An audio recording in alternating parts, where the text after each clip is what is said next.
C Verma chapter 5 question number 6. Okay. A particle of mass 50 gram moves on a straight line. The variation of speed with time is shown in figure. ठीक है. Find the force acting on the particle at t equal to 2 second 4 second and 6 seconds. Okay. ये बोल रहा है कि 2 second पर बताओ, 4 second पर बताओ और 6 सेकंड पर बताओ. ठीक है. वीटी ग्राफ अपने को गिवन है. ठीक. ओके. वीटी, एक मिनट कलर चेंज कर लेते हैं जरा. ये वीटी ग्राफ अपने को गिवन है. तो वीटी ग्राफ का जो स्लोप होता है वो हमें एक्सेलरेशन को दिखाता है. ठीक है. वेलोसिटी टाइम ग्राफ का स्लोप हमें एक्सेलरेशन दिखाएगा. और यहाँ पर देखो इस लाइन, इस जगह पर स्लोप 0 हो गया है. तो यहाँ पर कोई भी एक्सेलरेशन नहीं है. ठीक है. कोई एक्सेलरेशन नहीं है तो यहाँ पर कोई भी फोर्स भी नहीं होगा. ओके. और 2 सेकंड पर तो ये देखो लाइन यहाँ पर अपने को नज़र आ रही है, मतलब 2 सेकंड पर अपने को कुछ फोर्स मिलेगा. यहाँ पर एक्सेलरेशन दिख रहा है इस जगह पर. 6 सेकंड पर भी यहाँ पर अपने को कुछ एक्सेलरेशन नज़र आ रहा है. ओके. और इस पॉइंट पर 4 सेकंड वाले पर कोई भी एक्सेलरेशन नहीं है. तो 4 के लिए तो हम डायरेक्ट, हमारा आंसर हो गया पहले से ही 0 का. और 2 और 6 सेकंड है. और 2 और 6 में ये देखो कि दोनों के जो लाइन यहाँ पे आ रही है वो सेम लाइन ही मैच कर रही है. मतलब इधर के जो पॉइंट है वो सेम, यही 10 ही मिलता चला जा रहा है. ठीक. चलो, तो इनका सबसे पहला हम यहाँ से एक्सेलरेशन फाइंड कर लेते हैं क्योंकि मास अपने को गिवन है. तो फोर्स फाइंड करने के लिए F equal to M A हमें यूज करना होता है. तो m तो गिवन है, a देख लेते हैं. तो a के लिए हमें स्लोप देखना पड़ेगा. ठीक है. तो स्लोप, वीटी ग्राफ का स्लोप हमें क्या बताता है? एक्सेलरेशन के बारे में. ठीक. तो वीटी ग्राफ का slope, slope of we T graph, जो क्या देगा? एक्सेलरेशन. ओके. और स्लोप फाइंड कौन करता है? टेन थीटा, हमेशा ध्यान रखना. तो टेन थीटा यहाँ से लगा सकते हैं.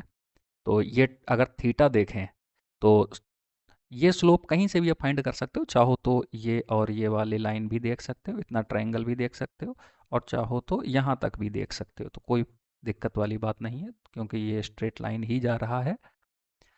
तो स्लोप पूरा अपना सेम है. ओके. तो हम यहाँ से अभी क्या करते हैं, इसमें सिर्फ इतना देख लेते हैं, यहीं से चेक कर लेते हैं, इस जगह से 2 सेकंड से. ओके. तो यहाँ से यहाँ देखो, अगर टेन थीटा लगाएंगे तो होता है perpendicular upon base, opposite upon adjacent, ऐसा भी बोल सकते हैं कुछ लोग. ठीक है. तो टेन थीटा देखो अपोजिट, तो अपोजिट लाइन कहाँ पर जा रही है? 10 पर. तो 10/2 हो गया. ठीक. जो हमारे पास आ रहा है 5 मीटर पर सेकेंड स्क्वायर का. अच्छा, अगर हम 3 से भी फाइंड करना चाहें तो यहाँ से भी देख सकते हैं, है?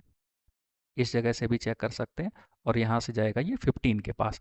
तो यहाँ से भी देखो वही सेम आएगा, टेन थीटा इक्वल टू, तो अपोजिट परपेंडिकुलर हमारे पास आ जाएगा 15 अपॉन बेस लाइन हो जाएगी हमारे पास 3. तो फिर से ये कितना आ जाएगा? 5 मीटर पर सेकेंड स्क्वायर. ठीक है. यही सेम बनेगा. ओके. तो पहले वाले का एक्सेलरेशन तो हमने ये फाइंड कर लिया है? तो इसको A1 नाम दे देते हैं. अब इसको देखते हैं जरा, इधर वाले के लिए भी जरा चेक कर लेते हैं. ए पहले ही फाइंड कर लें. तो इधर के लिए ये एक्सेलेरेशन बनेगा. बस इसमें देखो स्लोप कैसा हो गया, ये नेगेटिव स्लोप हो गया है. तो हम थीटा यही वाला फाइंड कर लेंगे, बस माइनस लगा देते हैं. ठीक. तो ये वाले थीटा के लिए देखो, तो ये 6 लिखा हुआ, यहाँ पर 8 हो गया है? तो 6 से 8 मतलब ये जो डिस्टेंस हो गई है, ये लेंथ हो गई हमारे पास 2 की, मतलब बेस लाइन हमारे पास 2 है. और वर्टिकल में फिर से 10 हो गया है, वर्टिकल लाइन ये फिर से 10 है. तो अगर हम यहाँ से फिर से टेन थीटा देखते हैं तो क्या लिख देंगे? माइनस का परपेंडिकुलर 10/2 इक्वल टू माइनस का 5 मीटर पर सेकेंड स्क्वायर, जो हमारा दूसरा एक्सेलरेशन A2 हो जाएगा. ओके. तो हमारे दोनों एक्सेलरेशन आ गए जो दोनों के दोनों सेम हैं. ओके. बस क्या है, डायरेक्शन अलग अलग है. माइनस साइन सिर्फ डायरेक्शन को रिप्रेजेंट करता है. ओके. तो यहाँ पर पॉजिटिव डायरेक्शन है. पॉजिटिव का मतलब हो गया वेलोसिटी के सेम डायरेक्शन में, क्योंकि वेलोसिटी भी इधर को पॉजिटिव ही है. ओके. ऊपर को बढ़ती चली जाए तो वेलोसिटी डायरेक्शन पॉजिटिव है, और एक्सेलरेशन का डायरेक्शन भी पॉजिटिव है पहले के केस में. तो दोनों सेम डायरेक्शन में हो गए. और यहाँ पर देखो दूसरे वाले पे आते हैं, स्लोप पर. तो इस जगह पर जो वेलोसिटी तो अभी पॉजिटिव ही लाइन में है, वेलोसिटी अगर नीचे की तरफ आने लगेगी तब नेगेटिव होगी जाके. तो अभी वेलोसिटी ये जीरो लाइन से ऊपर है, तो वेलोसिटी तो पॉजिटिव है, बट एक्सेलरेशन हमारा नेगेटिव हो गया. इसका मतलब दोनों अपोजिट डायरेक्शन में हो गए हैं. ठीक. चलो वैल्यू लिख लेते हैं। तो पहले के लिए जो अगर हम फोर्स लिखेंगे F1 इक्वल टू एम ए, और एम हमारे पास 50 ग्राम, तो 50 इंटू 10⁻³ kg हो जाएगा, क्योंकि हमें एसआई में लिखना होता है, ठीक, ग्राम में नहीं रखेंगे। तो ये किलोग्राम में बन गया। इंटू एक्सेलरेशन, एक्सेलरेशन हमारे पास A1 का है 5, ठीक है। तो इसको हम सॉल्व करते हैं, तो ये आ जाता है 0.25 न्यूटन, ठीक। जो हमें आंसर में बोला गया है इन सेम डायरेक्शन, ठीक है। और ये हमने देखा भी है यहाँ से सेम डायरेक्शन से, तो हमें साइन के साथ नहीं आंसर बोलने हैं। थियोरेटिकल इसमें दिया गया है, जैसे भी हमें ऑप्शन गिवन है उस तरह से हम देख सकते हैं, ठीक। तो F2 भी हमारा यही सेम आ जाएगा, बस ये नेगेटिव के साथ आ जाएगा, मतलब माइनस का 0.25 न्यूटन हो जाएगा। तो इसको हम बोलेंगे 0.25 Newton in opposite direction. Okay, thank you.